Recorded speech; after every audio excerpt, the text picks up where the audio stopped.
Hi friends, ఈరోజు మనం అరటికాయ చిప్స్ ఎట్లా చేయాలో చూద్దామండి. అరటికాయ పచ్చి అరటికాయని తెచ్చి చిప్స్ దాంతో కోరి మనం మామూలు వాటర్లోనే ఉప్పు పసుపు వేసి తిప్పేసానండి. వెంటనే కడిగినట్టు తీసి బట్ట మీద వడకట్టి వేసేయాలండి. అవన్నీ ఆరాక తడి అంతా పోయాక మనకు ఆయిల్ వేసుకొని ఫ్రై చేసుకొని దాంట్లో తీసుకొని దాంట్లో ఉప్పు కారం లైట్గా జల్లుకొని కాస్త ఆరాక మనం జిప్పులాగులో పెట్టేసుకొని ఫ్రీజర్లో పెట్టేసుకోవచ్చండి.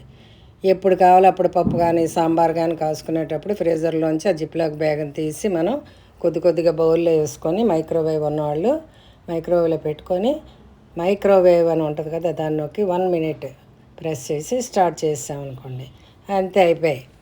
మంచి చిప్స్, అరటికాయ చిప్స్, కరకరలాడే అరటికాయ చిప్స్ భలేగా చాలా చాలా టేస్టీగా బాగుంటాయండి.